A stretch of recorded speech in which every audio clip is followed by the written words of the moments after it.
Our gospel text of today is taken from Mark chapter 10, verses 32 to 45, and is made up of three parts. The first part is the passion and resurrection prediction. The second is the request of the brothers James and John. And the third is how Jesus teaches James and John and the other 10 on what true discipleship means. In the Gospel of Mark, there are three occasions on which Jesus talks about his passion and his resurrection. Mark chapter 8, verse 31, Mark chapter 9, verse 31, and in today's text, Mark chapter 10, verses 32 to 34. The reason why Mark uses three verses in this last passion and resurrection prediction is because he gives us in these verses a summary of everything that will happen at the passion and death.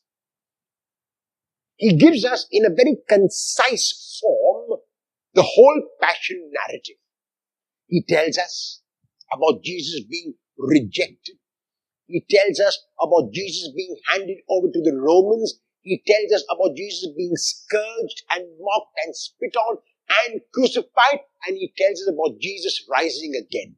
So in these three verses, 32, 33 and 34, we are given a summary of what will happen to Jesus in chapters 14, 15 and 16 of the Gospel of Mark.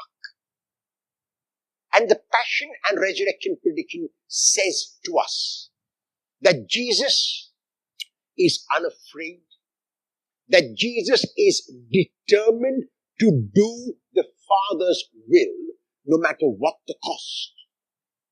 And not because he knows what will happen on the third day, but because he believes what will happen on the third day. It is the faith of Jesus rather than his foreknowledge which prompts him to believe in God and to go to his death if he has to save by dying. Even as Jesus says this to the disciples, they seem not to have understood even a word.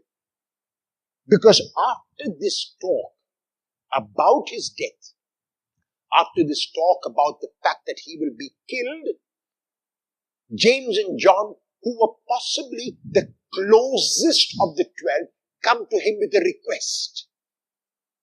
And the request is that they want places of honor. They want to be seated at the right and at the left. The right hand was considered the place of honor.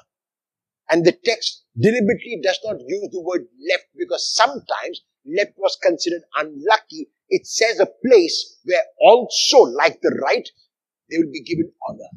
So one brother on the right, one brother on the left. Jesus tells them that he cannot do that because God's will is primary and God is in control and God will do what God requires to do. And so he advises them that what they have to do is that if they are called to drink the cup, they must drink the cup. If they are called to be baptized in the baptism, that is to undergo suffering and challenges and trials and tribulations, they must be willing for that.